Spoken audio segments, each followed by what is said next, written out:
Hello, everybody. This is John Browning with the Building Your Life podcast. We're here today with a special guest, Fadi Habib, and I am not going to even try to introduce you. I want you to introduce yourself to everybody on the podcast. You're coming to us from just below Toronto, right? And so you're a little Yes. chillier than we are here in West Palm Beach. Yeah, it's snowing right now, kind of. Yeah, we're, Crazy. I won't tell you what it's like here. Okay, I don't want to hear. I don't want to All right. hear. But tell us what you do, and more importantly than that, why you do it.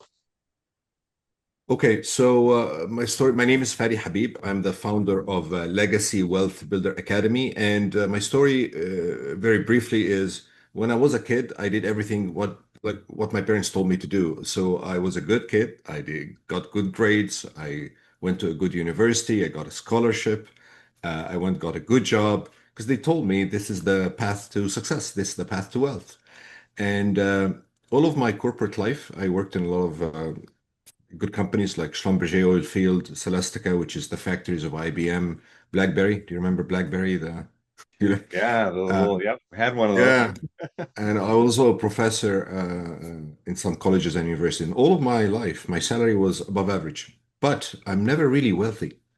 So I thought that, I was not given the correct information there. The good job thing is not the right thing to make wealth here. So I started asking. So 30 years ago, as soon as I got my first job, I read this book called Cashflow Quadrant by Robert Kiyosaki, and it opened my eyes that, yeah, I'm looking at it the wrong way. Being or having a 9 to 5 is just one way out of four to make money. So opened my eyes that there's other ways, and I figured out very quickly. I recommend everybody to read the book. It's an easy read and it's kind of a must read. It's a very elementary book. So I wanted to be an investor. The problem is, my father is a doctor. He is not an investor, and nobody really taught anybody in my family this new thing called investing for us. So I had to take on the responsibility of understanding what it is. And so I started in real estate 30 years ago. Of course, made a lot of mistakes, took a lot of courses, but I did very well in real estate. And 15 years ago, I was completely convinced that anybody who puts their money in the stock market is crazy, an irresponsible investor, somebody who is just gambling with their money. And the reason I had this view, Jean, is that everybody around me is losing money. Everybody, every time I hear somebody and the stock market in one sentence, they're complaining that they lost a lot of money. So, so I said, I'm never going to touch the stock market. And then one of my real estate friends told me, Fadi, why don't you come to this course? This guy's going to talk about stocks and options. And I went with a bias. I wanted to go to confirm that I'm correct, and the guy doesn't know what they're saying, or it's a scam, or there's something wrong. I just want to go to confirm that my view of life is correct. So I went there, and I was pleasantly surprised that uh, investing is like driving a car. There are people who drive a sedan, there are people who drive a van, there are people who drive a motorcycle, there are people who drive a racing car, and there are some people who drive a motorcycle on a rope in the circus. These different modes of driving have different risk levels, of course. And even driving a sedan, somebody can drive a sedan with a 50 miles per hour speed, and somebody can drive it at 250 miles per hour. So there's so many different risk profiles, different risk levels that you choose what to do. And I understood that there is a responsible way to invest, kind of the like Warren Buffett way, the most responsible way. Of course, I can't do that because I don't have 50 years in front of me, but a very responsible way, buy something and wait 50 years for it. But I don't have 50 years, so I don't do that type of investing. But that's one way of doing investing. And there's the other way on the other side, the people who day trade, scalp. There are different risk levels involved in everything, and you choose what to do. So, a lot of people lose money because they are running after getting the get rich quick uh, illusion. Um, a lot of people lose money because they don't understand how to deal with the stock market. It's a different animal compared to the real estate, different rules. Same as if you have a different pet. So if you have a dog, it's different than if you have a python. And the reason I'm giving this example is that in one of my rentals, somebody came from Florida with a pet python. So I saw in the application he has a python. So it's a big issue trying to figure out how to deal with that. But anyway, if you have a dog, you understand that they eat 2, 3 times a day. But if you have a python, might eat once a month. So understanding what you're dealing with is very important uh, for successful investing. Anyway, just to close the story, I was very interested in it. I did very well. They told me, "Why don't you come and coach for us?" I coached for about 12 years, and then right now I have my own company that offers a 12-week mentorship program for people who are busy professionals who want to learn how to do this themselves in a way that is risk averse, not gambling with the money. Yeah, I think that's probably the biggest problem that I face is explaining to folks that just because it's a derivative, an option, or something like that, does not inherently mean that it adds risk. If you utilize the tools that you have in the correct way and you understand them, the way that Guardian Rock Wealth uses options and all of those tools that we have is actually to reduce risk. It's actually another issue as we chat with our regulators. And even when we go to purchase insurance for Guardian Rock Wealth, we have to explain to them that we actually use this to reduce our overall risk to other areas where we might take a little bit more risk. Um, the problem is nobody really understands options. It's not really known, and again, it's a tool. So I tell my students it's like a knife or a car. A knife, a knife in the wrong hands will cut you, but in the hands of a chef will do great things in the kitchen. Can't really live without a knife in the kitchen. It's a really powerful tool. A car, if you know how to drive it, can be very safe. Everything, of course, everything in life has a risk. Like if you're just crossing the street, there's a risk associated with it. But um, you can use the tool in a way that adds a lot to your life, in a way that does not add humongous amount of risk, as well as sometimes you can use it to hedge and to reduce the risk and to insure and stuff. There's again options. There's so many different tools out there, and it depends on what you focus on. So it's a very powerful tool, and I wish more people know about it. Like it just and it comes back to our education system. That like the whole thing about investing, even in stocks, nobody really. I'm not really sure why our education system doesn't have a subject called investing. Like, Or a even lot. financial management in general. Yeah, There's just no class on it, no it's real weird. class on it. So I get some people in my as part of my students who are masters in finance. Theoretically, they should be teaching me, but I'm teaching them how to make theoretically they took the stuff that I'm teaching them in university, but university has this. And I taught at I'm a professor at university. So but for some reason the academic way of teaching things it just makes sure that you learn it in a theoretical way whereby there's no way you can actually apply it and make money out of it. And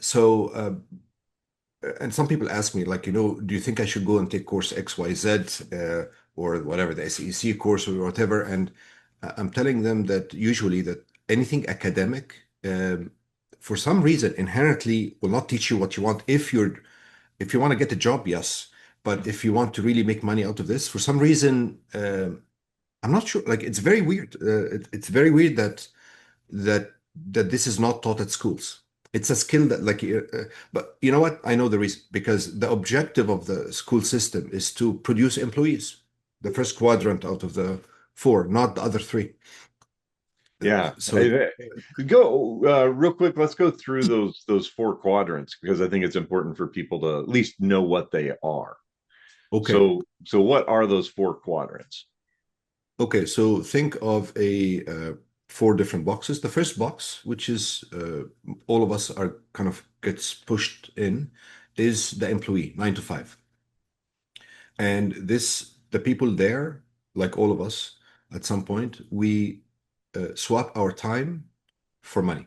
We basically, the people there, they spend their time to make money, a little bit to themselves, but mainly to other people.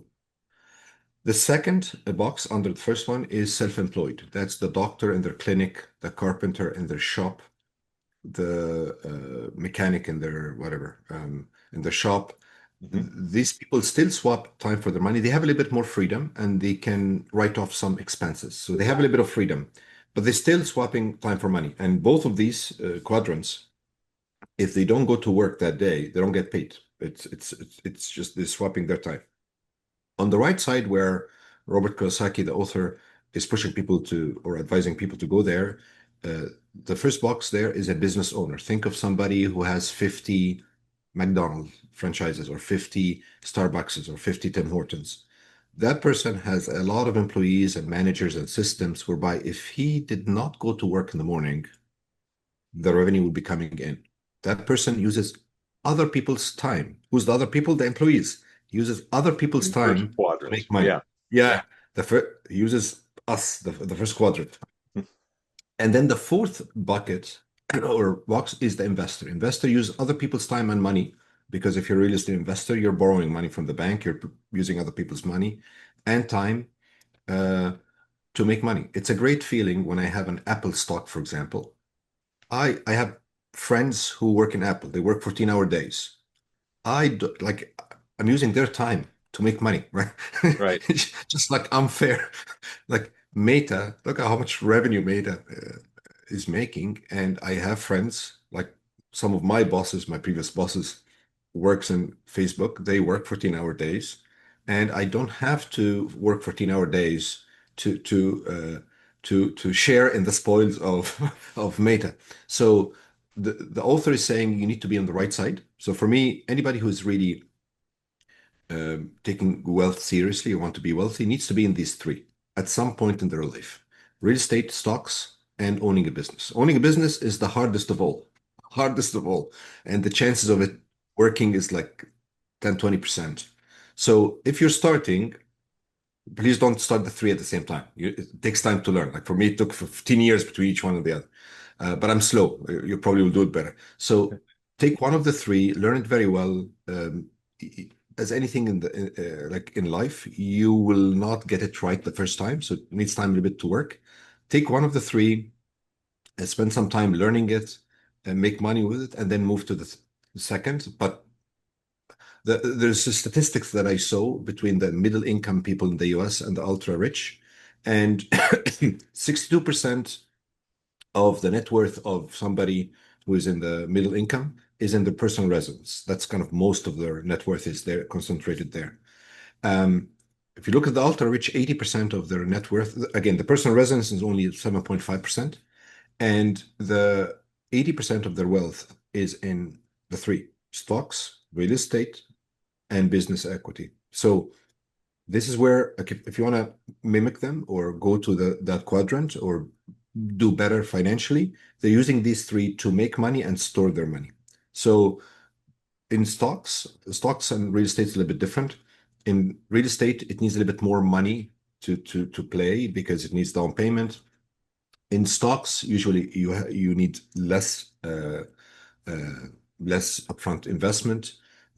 Stocks are a little bit more liquid compared to real estate. So real estate, if I want to take money from my property, I have to sell or refinance. Somebody has to say yes or no to giving me my money that is there. But in stocks, is much more quicker. So there's positives and like pros and cons for each one. In stocks, you can learn how to do it yourself or give it to somebody who's responsible, who have a track record that can invest it for you. So there's a lot of different options. Main thing here is that please do not just be content with a 9 to 5 because it's a great way to maybe pay some of your bills, but it's not a way to to um, to create wealth. Does this make sense, John? That makes perfect sense. And I'm glad he kind of took everyone through that so that they can understand the importance of every different box and that you're likely in a different box depending on the stage of life that you're in. as you're ready for those different boxes. But as you get a little bit older, you've built up some assets, moving towards that fourth quadrant is very, very important, maybe more important in today's world than it was even, say, 20 years ago, just because of where the economy is going, how things are changing. We no longer have the pension funds for Yes. most people. So you have to create your own personal paycheck protection program and how to create income, not just growth all the time, so that you're not constantly worried about the up and down movements. And there's a way to get guaranteed income, but you're going to pay a lot to get that. And with just a little bit of an adjustment in your risk parameters, which you teach people how to do, using options in the equity market and also real estate sounds like as well, with just a little bit of an adjustment to that risk, and you can dial that up or dial that down depending on where you are in your life cycle, and create that pension plan for yourself, maybe better than some of the pension funds that frankly have not done so well and no longer exist have done them for others. Investment is not an elective anymore. Like, how will you survive in your retirement if you're not in, like, like what is plan B? Like, you have to, like, the way I see it is that the stats that I see is that most people in Canada and the US are not prepared for the retirement. They don't, like, whatever programs out there and whatever they're saved is not enough.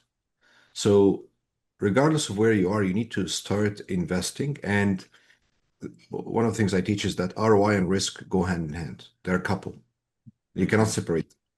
One of the issues that I am having is that there's so many people are a lot of people, like, there are kind of two buckets. A lot of people are afraid to invest. That's one bucket. Okay. The other bucket is they're going all gun ho to the point whereby they're not investing, they're gambling. So Mm-hmm. when you go after the get rich quick, when somebody tells you I'm going to double your money every year, um, you got to stop and think, how realistic is this, right? Right. um, and I talk to a lot of people who there's this scams out there. I have this scam. It's a like uh, pump and dump scam where they Mm-hmm. take people, put them in a WhatsApp group. Um, I'm gonna. Do you mind if I talk 2 minutes about it? No, I think this is actually really good because I have had, I get clients who have gone through this exact scam that you're talking about. The basic, maybe this is not a fair statement, but basically any message that you get on WhatsApp that tells you that they are going to teach you how to invest, or they're going to suggest stocks to you, just say no, just delete that and work with somebody like Fadi. But yeah, explain how this actually works because I think it's important for people to hear. Okay, so I know I know myself, 5 people personally lost money in this. Okay, and listen up, everybody, because they're not stupid people.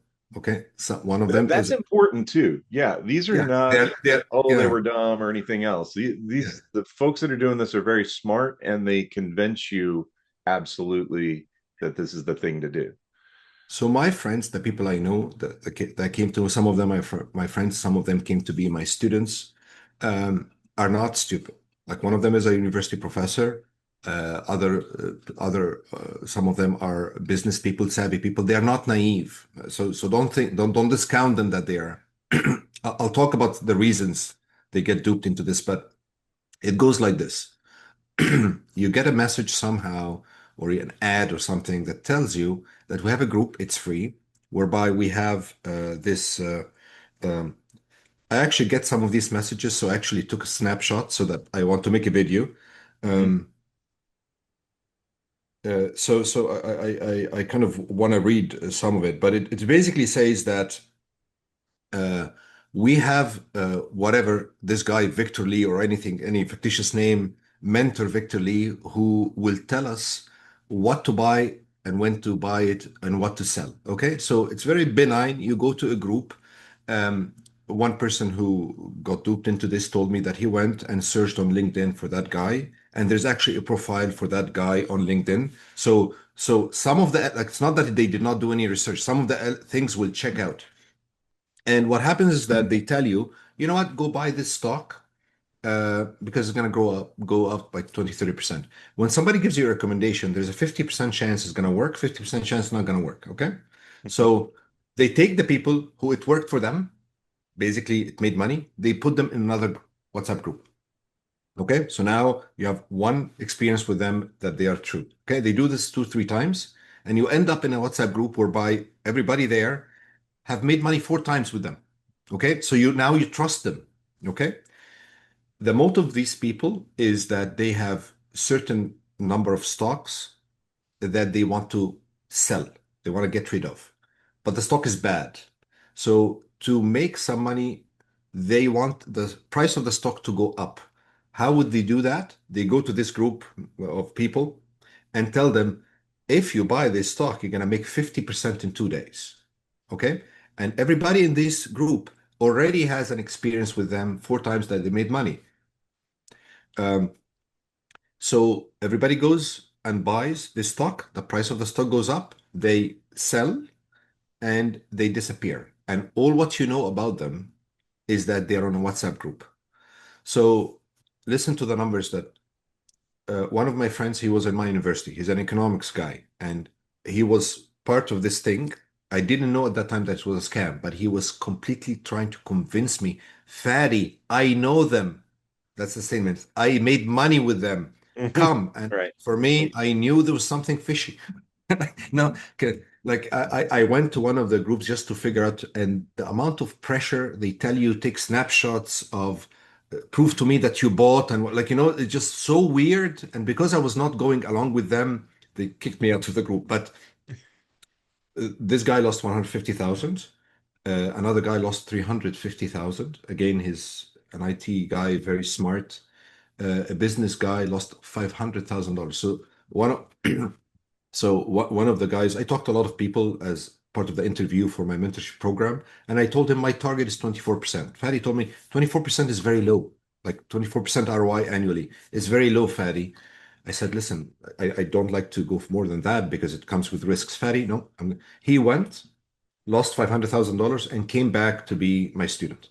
So why do people get duped into that? Because of two things. There's an emotional aspect to investing. We all have to deal with fear and greed. If you're 100% fear, you will do nothing. You will never invest and you will be paralyzed. If you're an engineer like me, you will be always in analysis paralysis because you can't deal with moving because you're paralyzed. So check if you have a lot of fear that is preventing you from investing. That's one. On the other side, there are people who are too much into greed, absolutely no comprehension of that there is some risk. Same as, let's think of it, a 2-year-old guy crossing the street. This girl or boy has no concept that there are cars, no concept of risk. And even if they cross the street without looking, without having an accident, it's an accident waiting to happen. Okay. Um, Crossing the street can be very, very, there's always some risk. So there's no zero risk situation, but we can risk mitigate. We we put seat belts, we stop on the red light, we cross from the pedestrian area, we wait for the cars, we look right and left. You can do all of this stuff to make it very, very safe. But if you're oblivious that there's a risk and do stuff that and the greed is unchecked, then you get very smart people getting duped for stuff like that.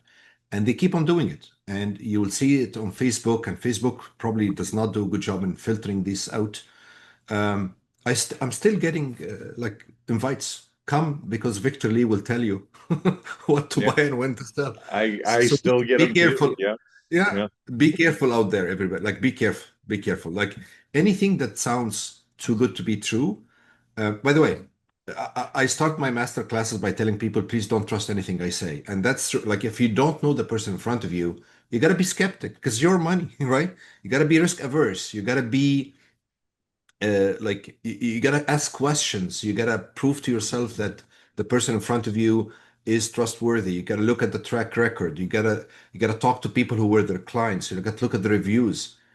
Just don't be too trusting because it's like the world out there is not very nice. I don't know what to say. So be risk averse, be responsible, and always the first rule of investing is protect your capital. Like same as Warren Buffett, don't lose your money. So be responsible, and also like we all need a healthy dose of fear and greed. If you're total fear, you're gonna do nothing. You need a little bit of greed to compel you to do action.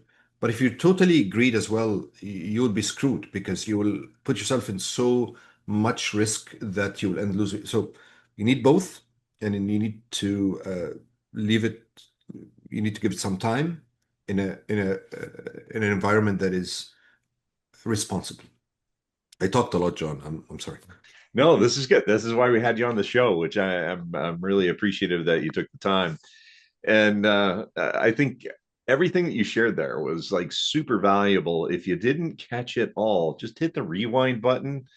Definitely hit the like button down below, and that helps the channel and it helps to get to more people because I think this message is so incredibly valuable. And if you are very interested in learning a little bit more, especially about how to do this yourself, not not really pay anybody to do it. You could do this yourself if you have the time and it's something that interests you. If it's not your zone of genius and it's not something you want to do, then reach out to Guardian Rock Wealth at guardianrockwealth.com. But Fadi, how can they contact you? What's the best way to contact you to learn more about how they can maybe do this on their own? So my the best thing I think is YouTube. My company's name is Legacy Wealth Builder Academy. So you can go to legacywealthbuilderacademy.com or catch me on YouTube on my channel or Facebook. And I just want to reiterate what you said, John. Like I think the thing that is important is that you have to be in investment. You have to invest. You can, if you have some time, again, my program takes about 10, 15 minutes a day. Once you learn it, if you have some time, you can learn it. A lot of people sometimes come to me and say, Fadi, I don't want to do it myself. I want to give it to somebody. So you can go and contact John as well, or find somebody who is responsible to do it. So you have two ways: either learn it yourself, and there's a lot of programs, not just mine, or give it to somebody who's responsible who can do the same thing for you. But I think the main thing here is the message is just don't be okay with a 9 to 5. So you can come to my YouTube, Legacy Wealth Builder Academy, or contact John, but take an action about investing. You should. You owe it to yourself. Yeah, and I think the key lessons to take away from today is this is not about gambling. This is actually about managing your risk in a way that supports your life and understanding why you're doing what you're doing. And also understanding, I think this is super important. I'm so glad that you brought it up, is that not everybody out there has your best interest in mind. True. So be very careful. Make sure that there are a lot of very popular people out there on YouTube, out there, you get a WhatsApp message and all that. There and some of them are actually good people too. I don't want to say they're not good people, but many of them have no licenses. Some of the most famous people out there that talk about finance have no license, they have no registration, and yet they'll speak with a lot of authority about certain things. And so make sure they're a registered investment advisor, make sure that they have some sort of credibility, uh, like Fadi, like Guardian Rock Wealth, and just be And very if you, careful. yeah, if you give your money to somebody, he or she has to be licensed. Okay. Yes. But not everybody is licensed. Like Robert Kiyosaki is not licensed. But I think the main thing for me is that there are scammers out there. So it's like uh, uh, there are scammers, meaning people are dealing with you or talking to you with a bad intention, with the intention of making you lose money. Okay, there's So so that they many can make money. Yes. yeah, they don't care about you. I don't mind people making money in whatever but not at the expense of you. Okay, so you need to be very careful who you're dealing with, and Protect your money. It's just rule number one. It's much more important than the highest ROI. So when they ask Warren Buffett, what is the first rule? He said, don't lose money. He did Don't not lose say, money. like, I would expect from somebody who made $6 million ROI in his career to say, get the best ROI. No, he didn't say that. He said, don't lose money. And rule number two, don't forget rule number one. He didn't say about ROI at all, right? It's actually, Right. it's a profound lesson that do not put your money at risk. Okay, sorry, no, at a lot of risk because there's always risk. Right. Do There's not put always your money risk. do not gamble. Do not gamble. Do not put your money at a lot of risk. Understand what you're dealing with and who you're dealing with. Deal with reputable people, and don't shy away from asking. Like, I get all these kinds of questions. If you're making money, Fadi, why are you doing this? That's a legitimate question. Like, there's a lot of questions that don't shy away from asking because it's your money. It's your money. It's your money. Yep. That's right. Then it's the money is the tool that you use to build your best life, to do the things that you want to do what you want, when you want, where you want, with whom you want, how you want. It's a tool to use. And if you don't prepare to have it in the future, then it's going to be very hard to live the life that you want and enjoy True. it, the golden years, instead of having them be the 10 years, so to speak. So Fadi, really appreciate you being on the show today. Yeah, I think you're hugely valuable to the audience, and I'm looking forward to when this gets published.